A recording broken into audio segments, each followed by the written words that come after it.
Alrighty folks, we are ready to start chapter 6. There'll be a lot of goodness going on in this chapter. You might want to start showing up to our Google Hangouts and getting a little bit of extra instruction, a little extra practice. 6.1 is about composite functions. A composite function is when you take one function and you put it into another function. We did a lot of that in High Dive last year. I usually show you the giant High Dive formula at the end of the unit, where you take the height and you put it in there, and you take the time it takes to fall to the ground and you put it into the whole formula, and then you put the whole thing together to find out how much time it's going to take. Ours is not going to be so complicated. It's going to be very nice. But one of the things that we're going to revisit is domain. For domain, there are two rules. If you have a radical, you rip out its guts. Do not touch the radical. Rip out its guts. And you set it greater than or equal to 0, because everything that we take the square root of has to be positive. So I subtract 5, and there's my domain. For a rational, if it has a denominator, you find out what makes the denominator equal to 0, and you do not use those numbers. So, what's going to make this equal to 0? I don't know if you realize, but this is difference of squares. And so x cannot equal 4 or negative 4. You could also have added the 16 and taken the square root, as long as you get both of those. Okay? So this is how you typed it in the Pearson program. We like to write it in interval notation. It's a little more precision, but whatever. It's an author's choice, I guess. Alright, so I want you to remember those two rules. They're going to come back here in just a little bit. Alright, let's start composites. I want you to see the notation. The notation looks like this, and we saw it a little bit last year. So we just need to bring back what in the world this is. We read this f of g of x. F of g of x. What that means is the g function is inside of the f function everywhere there's an x. So we take f of x and we put g inside the function. So this is literally what's happening. Now, since x is usually our variable in algebra, it's usually f of x, we can also just write it f of g. Okay, so this is f of g. This is how you would read that. I know, it looks like fog, but it's f of g. Okay, so what's happening is we're going to take the g function and substitute it into the f function for x, if it's written in this direction. Okay. It's not always f of g. Sometimes it's g of f of x, g of f, or it could be g of g or f of f. Or we might bring some other functions in and make it a little more exciting. Okay, for these first few things that we're going to do, I want you to note that what's happening is I'm taking a number or something, and I'm taking that x value and I'm putting it into the g function first, finding out what that is, and then I'm putting it into the f function next, and that is f of g of x. So I want you to see this.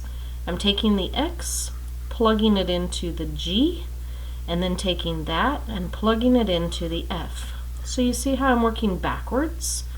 That's composition. I want you to think about going backwards for composition. Alright, now that we know we're going to be putting this thing in reverse, let's go see what that means in a table. Let's start up here. Let's just look at the table for just a moment, okay? This is actually problem 8 out of your book, so that you wouldn't have to copy down the whole table. I want you to notice that x is the first row, f of x is the second row, and g of x is the third row. So here's how this works.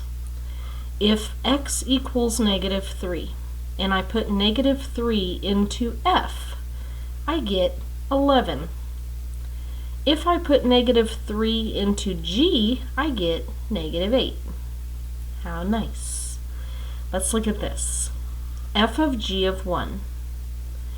That means I'm going to take the 1 and plug it into the g function first. If I put 1 into g, what do I get? 1 into the g, I get 0. So now I'm going to take that 0 and put it into f. So I wrote it this way. So if I put 0 into f, what do I get? 0 into f, 5. So f of g of 1 is 5. Let's try that again here with g of negative 2. What does that mean? It means take my negative 2, plug it into g. Let's see what we get. Negative 2 into the g, negative 3.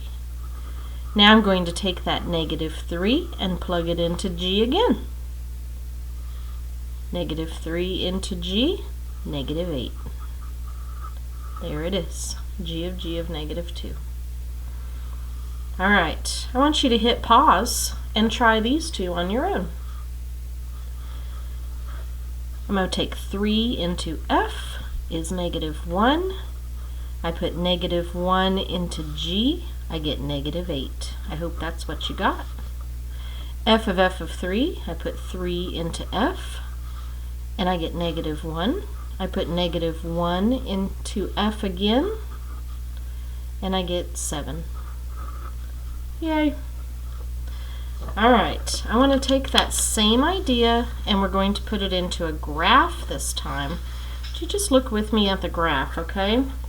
The f function is the lighter colored and the segments, and the g function is the dark curve. The x values are on the x-axis. Okay? So, if I wanted to find g of f of 2, it's the same idea as the table. I take the 2 and put it into f. So x equals 2 is here. When I put it into f, I get negative 3. I'm going to take that negative 3 and plug it into the g. Negative 3 is here. I plug it into g and I get 3.5-ish. Okay. One more time. I put the 1 into the g function. 1 into g, I get negative 1. I put negative 1 into the f function. Negative 1 into f, I'm at about negative 3.5-ish. Okay? I want you to hit pause right now and try these two and make sure you understand what's happening. I'm going to take negative 3 into f, negative 3 into f. It's at negative 4. I take negative 4 and put it into g. 2.5-ish. Is that what you got? Take negative 1 and put it into g. I get 1. I put 1 into f. Into f. Negative 3. I hope you did well. If not, you need to go back and see what's happening there. Okay? Come to the chat and ask me questions. Alright, one more thing. This is not all about tables and graphs. Now I want you to see it with actual functions. Here are my two functions. F of x is 3x plus 1, and g of x is x squared. Okay? So, when I say this time to do, let's just start here, g of f of negative 2, that means I'm going to take negative 2 and plug it into f. So I put negative 2 in here, and I get 3 times negative 2 is negative 6, plus 1 is negative 5. This now means I take negative 5 and plug it into the g. I put negative 5 and I square it, I get positive 25. One more time with this. F of 1, you should hit pause and try it out yourself. I take 1 into f. 3 times 1 plus 1 is 4. I'm going to put that 4 back into f. 3 times 4 plus 1 is 13. I hope that's what you got. Let's put x's in it. I'm going to generalize this now. I have f of g of x. That means the same thing as put the g of x function into the f of x function. So I'm going to take this whole thing here and plug it into x, into the f function. So that means I get 3 times x squared plus 1. Now can I simplify that at all? No, not really. I can take out those parentheses because they're meaningless and just write it, and that's it. Let's do that one more time. G of f of x means take the f of x function and plug it into the g of x function. So this time this whole thing goes in here. So I'm going to do the quantity 3x plus 1 is being squared. Make sure you understand where that came from. I plugged the f function into the g function, that whole thing into here. I'm going to square it. You can pull out a box and fill in all of your squares. This is 3x plus 1 times 3x plus 1. So you'll get 9x squared plus 6x plus 1. Ta-da! Okay. I'm going to hit pause here, or hit stop, and we're going to do this with functions. Kick it up about 10 notches. Come find me on the second video.